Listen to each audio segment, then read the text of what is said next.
Jenny Kirk and I'm back here with another one of my box opening and review videos, and today I thought I'd get back through some of the backlog of stuff that I've been buying over the last few months and we haven't got round to reviewing. And first up today, what I want to show you is it's the Hornby Sentinel Diesel Shunter.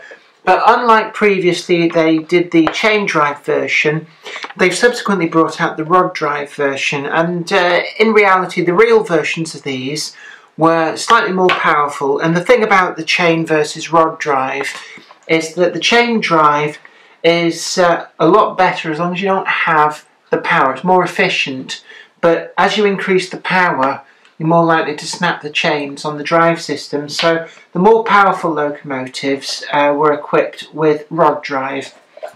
So we've got the standard Hornby packaging, and these come in a slightly bigger box to the wagons. As you can see, it's a slight mismatch in shape, which makes it a bit difficult to stack together the empty boxes.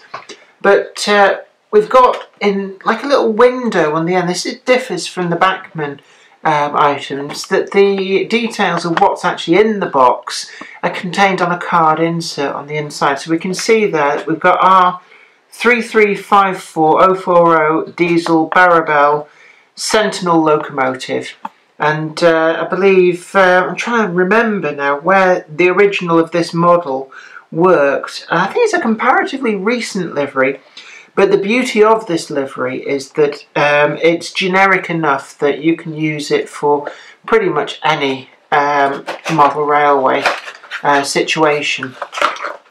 Right, the Hornby stuff, pull it out. We've got a fairly typical plastic blister, and we've got this awkward piece of card which folds up and has the detail that we saw at the window.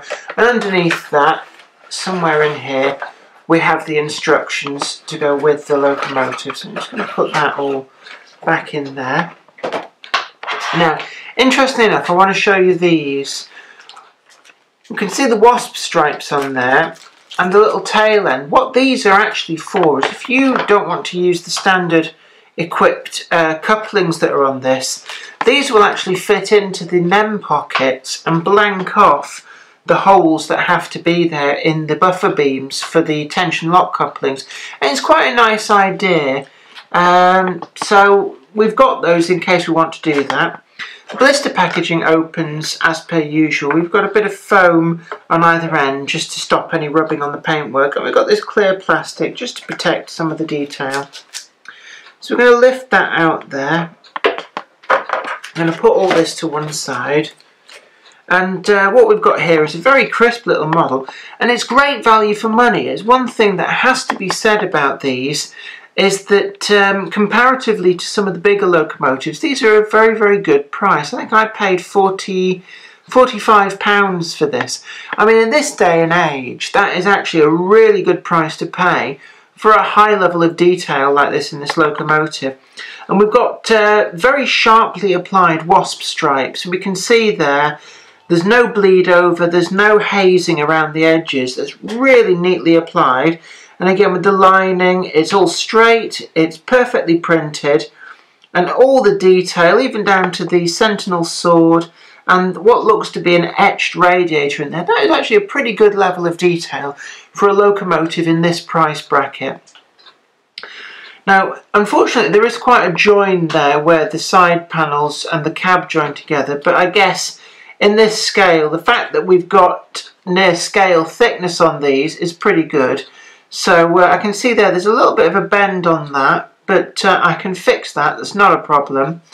If we look inside the cab, we can see that a limitation of this size, the actual cab floor is not that far below the windows, and I believe this is, you know, to give you the space for the motor in there and space for a DCC chip. This locomotive does come DCC ready. You know, it's a fair compromise to make. The underside has a good detail of the brake rigging, and we've also got the sanding pipes. Now, one thing I have to say that does detract from this model, whilst the sanding pipes are made from quite a springy steel, they're not actually lining up with the treads of the wheels. However, that said, from normal viewing distances, it's not really a problem. we can see there really good representation of the cranks and the rods that were part of the drive for this very diminutive 040 chassis. In fact, it's interesting to note this locomotive would probably go around tighter curves than some of the standard short wheelbase wagons that they would be shunting, because their wheelbase here is a lot shorter even than something like, say, a 16-ton steel mineral wagon.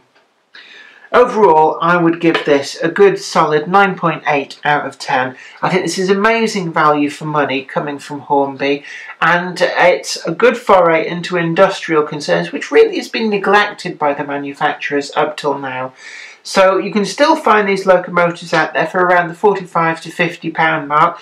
They've brought them out in a number of different liveries. They've sold very, very well, and indeed the previous chain drive versions have all but sold out now as well. And I believe that there's new livery options that are becoming available, including one which I've been hoping for a very long time, and that's the Manchester Ship Canal Company livery. That'll be the chain drive version as DH16.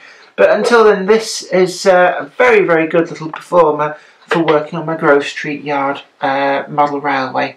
Anyway, I hope that video has been informative to you, and don't forget to like this video, share it too, subscribe to the channel, and you'll be the first to know about new videos as we bring them out. Anyway, this is me, Jenny Kirk, saying take very good care of yourself, and bye for now.